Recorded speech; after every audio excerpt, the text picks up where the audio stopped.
Mega DSC దగా DSC అయి అక్రమంగా తమ వారికి పోస్టులు కట్టబెట్టారు. ఇది పెద్ద స్కామ్ అనేటువంటిది ప్రపంచవ్యాప్తంగా వెలుగులోకి వచ్చింది. వైఎస్ఆర్ కాంగ్రెస్ పార్టీ ధర్నాల వల్ల, అదేవిధంగా జగన్మోహన్ రెడ్డి గారి ప్రెస్ మీట్ ఆధారాలతో సహా బయటపెట్టిన తర్వాత, అదే సమయంలో నీటిలో జరిగినటువంటి అవకతవకలపై కేంద్ర మంత్రి ధర్మేంద్ర ప్రధాన్ రాజీనామా చేసిన తర్వాత ఆంధ్రప్రదేశ్లో కూడా విద్యాశాఖ మంత్రి నారా లోకేష్ రాజీనామా చేయాలని రాజకీయ పార్టీలే కాకుండా సామాన్య వ్యక్తులు కూడా ఎక్కడ చూసినా ఇద్దరు ముగ్గురు కలిస్తే ఇదే చర్చ జరుగుతూ ఉంది. ఇక పూర్తిగా డ్యామేజ్ అయింది, అవకతవకలన్నీ బట్టబయలయ్యాయి. అదే సమయంలో ఇక 17వ తారీఖు నుంచి అసెంబ్లీ సమావేశాలు నడుస్తూ ఉన్నాయి. అసెంబ్లీ సమావేశాల్లో జగన్మోహన్ రెడ్డి గారికి సమయం ఇవ్వకుండా, అదేవిధంగా ప్రతిపక్ష హోదా ఇవ్వకపోతే ఆ సమయం రాదు కదా, వాళ్ళ చేత ఏదో విధంగా శాసనసభలో నోళ్లు కట్టేయచ్చు కదా అని ఉపాయం పడ్డారు. ఇక మండలిలో వైఎస్ఆర్ కాంగ్రెస్ పార్టీకి సంబంధించినటువంటి మెజారిటీ సభ్యులు అక్కడ ఉండడంతో ఎమ్మెల్సీలు మండలిలో దీనిపై చర్చకు పట్టుబట్టి చర్చించడం ద్వారా ఏకైక డిమాండ్తో డిఎస్సిలో అక్రమాలకు బాధ్యత వహిస్తూ నారా లోకేష్ రాజీనామాకు పట్టుబట్టారు అనేటువంటి ఉద్దేశంతో చక్కగా క్యాబినెట్ మీటింగ్ పెట్టుకొని, క్యాబినెట్ మీటింగ్లో ఏ విధంగా దీన్ని డైవర్ట్ చేయాలి, ఏ విధంగా తిప్పికొట్టాలి, ఏ విధంగా తమ కుమారుడిని కాపాడుకోవాలనేటువంటిది ఒక ప్రణాళిక రూపొందించి ఇమ్మీడియట్గా క్యాబినెట్ మంత్రుల చేత, తర్వాత ఎల్లో మీడియా చేత, తర్వాత తన ఫేక్ ఫ్యాక్టరీల చేత ఏపీపీఎస్సీల అక్రమాలు అనేటువంటిది తీసుకొని వచ్చారు. ఎక్కడ ఏం మాట్లాడినా కూడా డిఎస్సీ అంటే ఏపీపీఎస్సీ అని ఒక ఏదో జరిగినట్టు 2018 సంవత్సరంలో ఏపీపీఎస్ సంబంధించిన వారు ఇచ్చినటువంటి రిక్రూట్మెంట్ నోటిఫికేషన్లో ప్రిలిమినరీ ఎగ్జామ్ వాళ్ళు కండక్ట్ చేసిన దాంట్లో, తర్వాత డిజిటల్ ఎవాల్యుయేషన్ అని, లేకపోతే మాన్యువల్ మూల్యాంకన్ అని, ఐలాండ్ అని కొత్త ఈ పదాలన్నీ చెప్పుకుంటూ ఏదో విధంగా డైవర్ట్ చేయాలి, డిఎస్సి నుంచి తన కుమారుణ్ణి కప్పిపుచ్చుకోవాలి, తప్పించేయాలి అని చెప్పేటువంటి ప్రణాళికతో ఈరోజు మొత్తం అంతా కూడా ఎల్లో మీడియా దగ్గర నుంచి ఫేక్ ఫ్యాక్టరీలు పనిచేస్తున్నాయి. అదే అంశాన్ని ఇన్ని రోజులు లేదు, ఎప్పుడైతే డిఎస్సి సక్సెస్ అయ్యేసి దగా డిఎస్సి బయటకు వచ్చిందో సోషల్ మీడియాలో ఫేక్ ఫ్యాక్టరీల చేత మొత్తం డిజిటల్ ఎవాల్యుయేషన్లో తప్పంటారు, ఐలాండ్లో అంటారు. తర్వాత దీని గురించే మొత్తం అంతా ఫేక్ ఫ్యాక్టరీలు అన్నీ దీని గురించే నడుస్తూ ఉన్నాయి. ఒకే ఒకటి చెప్తున్నాము, మీరు డిజిటల్ ఎవాల్యుయేషన్ అన్నారు కదా, 2 సిట్లు వేశారు కదా. సిట్ రిపోర్ట్, రీసెంట్గా వచ్చిన సిట్ రిపోర్ట్లో పూర్తిగా చదువుకున్న వాళ్ళు ఎవరికైనా అర్థమవుతుంది. మీకు చదువు రాకుండా చదువుకోరలే జనాలు అనేటువంటిది మీ ఇష్టం వచ్చినట్టు ఫేక్ ఫ్యాక్టరీలు పెడుతున్నారేమో. డిజిటల్ ఎవాల్యుయేషన్ జరగలేదు అంటే డిజిటల్ ఎవాల్యుయేషన్ ప్రకారము ఉద్యోగాల భర్తీ జరగలేదు. డిజిటల్ ఎవాల్యుయేషన్ హైకోర్టుకి వెళ్ళిన తర్వాత మాన్యువల్ మూల్యాంకనం చేపట్టమని హైకోర్టు వారు ఇచ్చినటువంటి ఆదేశాల మేరకు పూర్తిగా హైకోర్టు వారి గైడ్ లైన్స్లోనే ఈ ఎవాల్యుయేషన్ ప్రక్రియ అంతా పూర్తి అయ్యి ఉద్యోగాలు వారికే ఇవ్వడం జరిగింది. సో ఇక డిజిటల్ ఎవాల్యుయేషన్ గురించి మీరు చెప్తున్నారు కదా, ఎస్, మారుతున్నటువంటి వేగంగా పరిగెడుతున్నటువంటి ప్రపంచానికి అందుకోవాలనేటువంటి ఉద్దేశంతో డిజిటల్ ఎవాల్యుయేషన్ చాలా మంచి ప్రక్రియ అని సాక్షాత్తు హైకోర్టు కూడా అదే మాటలు చెప్పింది, హైకోర్టు జడ్జి గారు కూడా. కానీ అభ్యర్థుల వారి యొక్క అభ్యంతరాలని ఏంటంటే, ముందు పెట్టింటే బాగుండేది, దానివల్ల మేము మా హ్యాండ్ రైటింగ్ బాగలేదో లేకపోతే ఇంకొక దాంతో రాసేవాళ్ళమే అనేటువంటిది వాళ్ళ అభ్యర్థన మేరకు హైకోర్టు వారు డిజిటల్ ఎవాల్యుయేషన్ చేసినటువంటిది పక్కన పెట్టి మాన్యువల్గా చెయ్యండి అనేటువంటిది ఆర్డర్స్ చేస్తే, దాని ప్రకారము ఏదైతే ఉంది కదా మాన్యువల్గానే పూర్తి చేయడం జరిగింది ఎవాల్యుయేషను. ఇక వీళ్ళకి వచ్చినటువంటి తంట ఏంటి, ఎందుకు మళ్ళీ డిజిటల్ ఎవాల్యుయేషన్ అంటారు? డిజిటల్ ఎవాల్యుయేషన్ ప్రకారము వీళ్ళకి మార్కులు వేసి ఇవ్వలేదు కదా. ఇక ఐలాండ్ అంటారు.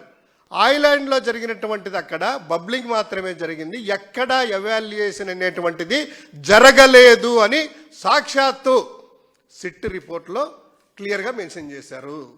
తర్వాత ఇంకొకటి ఏమంటారు, వీటిని తారుమారు చేశారు, రిద్దారు అంటారు.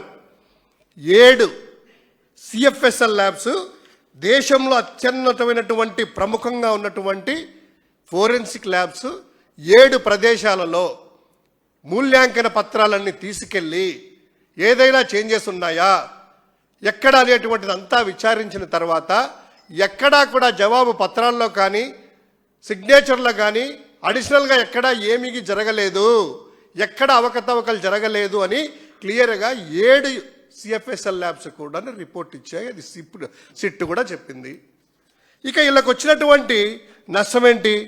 ఇక వీటిలో అభ్యర్థులు ఏమన్నా మీరు అనుమానిస్తున్నారా? అభ్యర్థుల యొక్క ప్రొఫైల్స్ ఒకసారి చూసారా? వారి క్రెడెన్షియల్స్ ఒకసారి చూసారా? ఎవరైతే అభ్యర్థులు ఫైనల్ ఇంటర్వ్యూకి వచ్చినటువంటి వాళ్ళ యొక్క క్రెడెన్షియల్స్ ఒక్కసారి గమనిస్తే వాళ్ళలో 163 మందికి గాను ఇక్కడ వచ్చినటువంటి 325 వాళ్ళు ఇంటర్వ్యూస్కి వస్తే వాళ్ళలో స్టేట్ గవర్నమెంట్ ఎంప్లాయీస్ 111 మంది, స్టేట్ గవర్నమెంట్ ఆల్రెడీ ఎగ్జిస్టింగ్ సర్వీస్లో ఉండేవాళ్ళు 113 మంది, సెంట్రల్ గవర్నమెంట్ ఎంప్లాయీస్ 43 మంది, బ్యాంక్ ఎంప్లాయీస్ 9 మంది, అన్ఎంప్లాయీస్ 325. వీళ్ళలో కూడా చూడండి చెప్తాను, యూపీఎస్సీ సివిల్ సర్వీస్ ఇంటర్వ్యూకి వెళ్ళిన వాళ్ళు 39 మంది. అంటే యూపీఎస్సీ సంబంధించినటువంటి ఎగ్జామ్లో ప్రిలిమినరీ క్లియర్ అయ్యేసి మెయిన్స్ క్లియర్ అయ్యి ఇంటర్వ్యూకి వెళ్ళినటువంటి వారి సంఖ్య 39 మంది. వాళ్ళు దీనికి ఇంటర్వ్యూలో క్వాలిఫై చేసి ఇంటర్వ్యూకి అప్పీర్ అయ్యారు, ఏపీపీఎస్ సంబంధించినటువంటిది. అదేవిధంగా సివిల్ సర్వీసెస్ ర్యాంక్స్ 16 మంది తర్వాత సంబంధించినటువంటిది జరిగితే వీళ్ళు ఇక్కడ సర్వీస్ చేస్తా అక్కడ రాస్తే మళ్ళీ యూపీపీఎస్సీ 16 మంది యూపీఎస్సీకి ఐఏఎస్లు ఐఎఫ్ఎస్లు వీళ్ళు సెలెక్ట్ అయ్యారు. వీళ్ళ ఎడ్యుకేషనల్ బ్యాక్గ్రౌండ్ ఒకసారి చూద్దాం. వీళ్ళలో ఎక్కువ మంది 19 మంది ఐఐటి గ్రాడ్యుయేట్స్, ఐఐటి, తర్వాత 6 మంది ఐఐఎంస్, బిట్స్ పిలాని 2, తర్వాత ఎన్ఐటి 17 మంది, ట్రిపుల్ ఐటి 13 మంది, పిహెచ్డి హోల్డర్స్ 2, పోస్ట్ గ్రాడ్యుయేట్స్ 49 మంది, ఎంటెక్ 8 మంది, బీటెక్ బిఈ 150, సో ఎంబీబీఎస్ సంబంధించిన వాళ్ళు 13 మంది, బీడీఎస్లో 5 మంది. వీళ్ళు ఇంటర్వ్యూకి ఫైనల్గా మెరికల్ ప్యూర్ టాలెంటెడ్ బేస్తో వచ్చిన వాళ్ళు. మీలాగా డిఎస్సిలో పెట్టినట్టు స్పోర్ట్స్ కోటాని పెట్టి జీవోలు ఇక్కడెక్కడా కూడా చేంజ్ చేయలేదు. ఓల్డ్ ప్రొసీజర్ ప్రాసెస్నే ఏపీపీఎస్సీ మహాయంలో కంటిన్యూ చేశాము. మీలాగా ఈ స్పోర్ట్స్ కోటాలో డిఎస్సిలో జస్ట్ వాళ్ళ కోసం రావాలి తన మనసులకని చెప్పి గేములు చేంజ్ చేసి ఒక జీవోలు ఇచ్చి 2 జీవోల్ని మళ్ళీ ఈ యొక్క నోటిఫికేషన్ పూర్తయితేనే కొత్త జీవో ఇచ్చేసి దాన్ని రివోక్ చేయలేదు. ఎక్కడ కూడా అటువంటి చేయలేదు. లీకులు అనేటువంటిది ఎక్కడా జరగలేదు. తర్వాత మార్కులు చేంజ్ చేయలేదు. మీలాగా సెలెక్ట్ అయిన వాళ్ళని మళ్ళీ వద్దని చెప్పలేదు, నవీన్ లాంటి వాళ్ళని. ఇక నెక్స్ట్ అంశానికి వస్తే ఈ రిక్రూట్మెంట్లో వచ్చినటువంటి వాళ్ళను, ఇదే రిక్రూట్మెంట్లో ఉండే వాళ్ళను చంద్రబాబు నాయుడు గారు సాక్షాత్తు ఆయన నియోజకవర్గంలో కుప్పం ఆర్డీఓగా వేసుకున్నారు ఒకరిని, ఈ రిక్రూట్మెంట్లో ఎంపికైనటువంటి అభ్యర్థిని. తర్వాత కోర్టు నాన్ ఫోకల్లో పెట్టమని అంటే అయినా కూడా అదే క్యాండిడేట్ని తర్వాత కుప్పం అర్బన్ డెవలప్మెంట్ అథారిటీగా తీసుకుని వెళ్ళారు. ఏదైతే మీరు తప్పులు పడుతున్నారో నోటిఫికేషన్ ఈరోజు దీని గురించి వాళ్ళే. తర్వాత ఇక్కడ ఒకటి గమనించాల్సింది ఏంటంటే ఏపీపీఎస్సీ టైంలో గతంలో ఏ విధంగా ఉన్నాయో తర్వాత మా హయాంలో విప్లవాత్మకమైనటువంటి మార్పులు అనేటువంటి తీసుకొని వచ్చాము. ఎలా అంటే గతంలో సెంటర్స్లో సీసీ కెమెరాలు, ఎగ్జామ్ రాసే దగ్గర సీసీ కెమెరాలు ఉండేటివి కాదు. తర్వాత ఫింగర్ ప్రింట్ ఖచ్చితంగా వేలిముద్రలు ఈ అభ్యర్థా కాదా అని వేలిముద్రలు కూడాను వేయించుకొని ఫేషియల్ రికగ్నిషన్ కూడా చేసి ఎగ్జామ్ సెంటర్లోకి వెళ్ళి ఎగ్జామ్ అయిపోయిన తర్వాత దాన్ని చక్కగా ఇక్కడ తీసుకొని వచ్చేసి అత్యంత ప్రతిష్టాత్మకమైన సెక్యూరిటీ కింద పెట్టి తర్వాత ఎవాల్యుయేషన్ చేసేటప్పుడు కూడా ఎగ్జామినర్స్, క్యాంపర్స్ వీళ్ళందరూ కూడా ఉన్నటువంటి ఆ ప్రాంతంలో మొత్తం సీసీ టీవీల పర్యవేక్షణలోనే వీరి యొక్క ఎవాల్యుయేషన్ కూడా జరిగేది. ఇది చాలా బాగుందని చెప్పి తర్వాత యూపీఎస్సీ కూడా, యూపీఎస్సీ వాళ్ళు కూడా ఆంధ్రప్రదేశ్లో అవలంబించినటువంటి ఈ యొక్క విధానాన్ని సెంట్రల్ గవర్నమెంట్ కూడా తీసుకుని యూపీఎస్సీలో సీసీ కెమెరాలు ఇవన్నీ పెట్టడం జరిగింది. సో ఇది ఇంత విప్లవాత్మకంగా ఉంది. అదేవిధంగా ఇంటర్వ్యూ ప్రాసెస్ ఎలా జరిగేది తెలుసా? చంద్రబాబు గారి హయాంలో అయితే ఒకటే బోర్డు ఉండేది, ఒక ఐఏఎస్ ఉండేవాళ్ళు. కానీ మా హయాంలో వచ్చిన తర్వాత అత్యంత మేధావులను అందరినీ కూడా ఉండాలి, మేధస్సును బయటికి తీసుకురావాలనే ఉద్దేశంతో, అత్యంత ట్రాన్స్పరెన్సీగా ఉండాలనే ఉద్దేశంతో మేమేం చేశాము, 3 బోర్డులను ఏర్పాటు చేసేసి 24 మంది ఐఏఎస్ ఐపీఎస్ని 24 మంది ఐఏఎస్ ఐపీఎస్ని వీళ్ళే కాకుండా 6 మంది వైస్ ఛాన్సలర్స్ను కూడా ఈ యొక్క ఇంటర్వ్యూ ప్యానెల్ బోర్డులో పెట్టి జంబ్లింగ్ విధానాన్ని అమలు చేసేసి క్యూఆర్ కోడ్ ద్వారా ఏ అభ్యర్థి ఏ ఇంటర్వ్యూ ప్యానెల్కి వెళ్ళేది కూడా ఏ బోర్డుకి వెళ్ళేది కూడా తెలియకుండా అత్యంత పారదర్శకంగా మేము పెట్టినాము. అదేవిధంగా ఇంకోటి, ఈ డిజిటల్ ఎవాల్యుయేషన్ అంటే నార్మల్గా డిజిటల్ ఎవాల్యుయేషన్ కూడాను అప్పటి చంద్రబాబు నాయుడు గారు నియమించినటువంటి చైర్మన్ ఉదయభాస్కర్ గారే దీన్ని దేశవ్యాప్తంగా ఉన్నటువంటి మిగతా బోర్డులు కూడా పిలిచి ఇది బాగుంటుంది, ఇదే అమలు చేయాలని ఒక సెమినార్ కూడా కండక్ట్ చేయాలని అప్రూవల్ తీసుకున్నారు. అవి బోర్డులోకి వెళ్తే కనుక ఇప్పుడు కూడా ఏపీపీఎస్సీ ఫైల్స్లో ఉంటాయి. తర్వాత ఈ బోర్డు ఇంటర్వ్యూలు కూడా ఎవరెవరు తెలుసా 2 చైర్మన్లు వచ్చేసేసి మొత్తం 3 బోర్డులు ఉంటే 3 బోర్డుల్లో గౌతమ్ సవాంగ్ గారు మా హయాంలో చైర్మన్గా ఉన్నటువంటి ఒక బోర్డుకు ఆయన అధ్యక్షుడైతే మిగతా 2 బోర్డులకు ఎవరున్నారు తెలుసా? చంద్రబాబు నాయుడు గారు నియమించినటువంటి వాళ్ళు ఎవరెవరంటే కె విజయ్ కుమార్ అనేటువంటి ఆయన, తర్వాత ఇంకొకరు పద్మరాజు గారు ఉన్నారు. వీళ్ళే కదా గౌతమ్ సవాంగ్ గారు 104 మంది ఇంటర్వ్యూలు చేస్తే చంద్రబాబు నాయుడు గారు నియమించినటువంటి కె విజయ్ కుమార్ గారు 102 మందిని ఇంటర్వ్యూలు చేశారు. మరి ఎక్కడ పారదర్శకత లేదు? 24 మంది ఐఏఎస్ ఐపీఎస్ని అదేవిధంగా 6 మంది వైస్ ఛాన్సలర్ను బోర్డులో స్పెషలైజ్డ్ ఎక్స్పర్టైజ్ని తీసుకొని వచ్చేసి వీళ్ళని పెట్టి బోర్డులో చేసేసి అత్యంత పారదర్శకంగా చేస్తే మీరేమో ఇంతకుముందు ఒక బోర్డుని పెట్టి ఒక ఐఏఎస్ను పెట్టి చేసేవాళ్ళు. ఇన్ని విప్లవాత్మకమైనటువంటి మార్పులు తీసుకొని వచ్చి అత్యంత ట్రాన్స్పరెన్సీగా తీసుకున్న దాన్ని మీరు మీ డిఎస్సితో కంపేరా? పేపర్ లీకేజీలు చేయడము, మీ వాళ్ళకి పెట్టుకోవడము, గేమ్లు ఏ గేమ్లు పెట్టుకోవడము, వాళ్ళకి ఉద్యోగాలు ఇవ్వడము, జీవోలు ఇవ్వడము, జీవోలు రద్దు చేయడము, ఇది కదా మీరు చేసింది. మీ తప్పులు కప్పిపుచ్చుకోవడానికి అత్యంత పారదర్శకంగా చేసిన దానికి ఇదే. అదేవిధంగా ఈ జవాబు పత్రాలు ఇలా చేశారు అనేటువంటిది అంటున్నారు కదా. నిజంగా ఒకసారి మనం గమనిస్తే వీళ్ళు ఇచ్చినటువంటి రిక్రూట్మెంట్, ఇదే రిక్రూట్మెంట్ ఏదైతే మాట్లాడుతున్నారో అదే రిక్రూట్మెంట్లో ప్రిలిమ్స్ జరిగితే ఎగ్జామ్లో చంద్రబాబు నాయుడు గారి హయాంలోనే ఆయన నియమించినటువంటి చైర్మన్ ఉదయభాస్కర్ గారి హయాంలోనే 62 తప్పులు దొరికాయి. ఇంగ్లీష్ని గూగుల్లో వేసి ట్రాన్స్లేట్ చేస్తే అచ్చులు దోషణలు పెట్టి వాళ్ళకి అభ్యర్థులకి తెలుగు సంబంధించిన మీడియం వాళ్ళకి అభ్యర్థులు అర్థం కాక 62 తప్పులు ఉన్నాయి. కోర్టుకి వెళ్ళారు, హైకోర్టులోకి వెళ్ళిన తర్వాత సుప్రీంకోర్టులో కేసు వెళ్ళారు. ఇప్పుడు కూడా 62 తప్పులు సంబంధించింది ఈ సుప్రీంకోర్టులో పెండింగ్ ఉంది. ఇదే నోటిఫికేషన్ సంబంధించిందే. మీరు చేసినటువంటి తప్పులు ఇవి 62 తప్పులా మళ్ళీ మమ్మల్ని అంటున్నారు మీరు. ఇక అదేవిధంగా ఈ పరిశీలన చేసిన వాటికల్లో ఈ చేంజెస్ అది ఇది అంటున్నారు కదా. అయ్యా ఇక్కడ మీరు చదువుకునో ఏదో చేస్తున్నారు కానీ విషప్రచారం నింపడానికి ఒకసారి ప్రాసెస్ ఎల్లో మీడియా వాళ్ళు కూడా ప్రాసెస్ తెలుసుకోవాలి. ఒక క్యాంపర్ ఉంటారు, తర్వాత ఎగ్జామినర్స్, చీఫ్ ఎగ్జామినర్స్ ఉంటారు, ఎవరి తర్వాత ఎవరు రుద్దచ్చు. అదేవిధంగా ఎగ్జామినర్కి ప్రాసెస్ ప్రకారమే యూపీఎస్సీ ప్రాసెస్ ప్రకారమే వాళ్ళకి రీవాల్యుయేషన్ చేసేటువంటిది కానీ తర్వాత రీకౌంటింగ్ చేసేది కానీ ఉంటుంది. వాళ్ళు కూడా రిద్దచ్చు. ఇదే ప్రొసీజర్ ఇప్పుడు కొత్తగా మేము చేయట్లేదు. మీరు కూడా 2016, 2017లో చేశారు. 2022, 2020లో మా హయాంలో కూడా ఇదే మోడర్న్ విధానాన్ని అనుసరించింది ఏపీపీఎస్సీ. మరి దీని ఒక్కదాన్ని ఎందుకు మీరు మాట్లాడుతున్నారు? ఇదేమన్నా విధానం ఏమన్నా లేదా? ప్రాసెస్ తప్ప ఒకసారి చెప్పండి. ఈ ప్రాసెస్ లేదు కదా యూపీఎస్సీ గైడ్లైన్స్ కానీ ఏపీపీఎస్సీ గైడ్లైన్స్కి వ్యతిరేకము అనేటువంటిది ఏమన్నా ఉందా? ఎక్కడైనా ప్రాసెస్ డివియేట్ అయిందా? ఎక్కడ కూడా ప్రాసెస్ డివియేట్ కాలేదే. ఏదైతే నిబంధనలు నియమాలు ఉన్నాయి కదా వాటి ప్రకారమే కదా మొత్తం అంతా జరిగింది. డిజిటల్ ఎవాల్యుయేషన్ కానీ ఇదంతా కూడా జరగలేదు. దాంట్లో ఎక్కడా కూడా అని చెప్పించి సిట్టులో జరిగింది కదా, ఎక్కడ అవకతవకలు జరగలేదు. అయినా దాని ప్రకారం కాదు కదా ఈరోజు ఇచ్చింది రిజల్ట్స్ కూడా.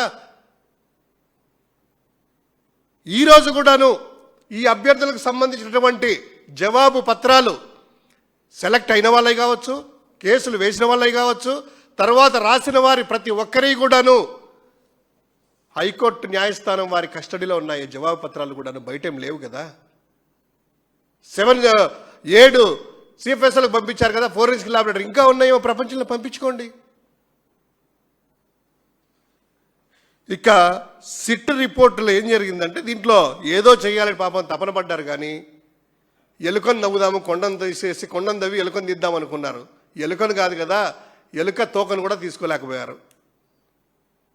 ఎందుకు ఇదంతా అంటే కేవలము తన కుమారుణ్ణి డిఎస్సిలో జరిగినటువంటి అక్రమాలని దాన్ని కప్పిపించుకోవడానికి డైవర్షన్ పాలిటిక్స్ మొదటి నుంచి అలవాటే కదా చంద్రబాబు నాయుడు గారికి.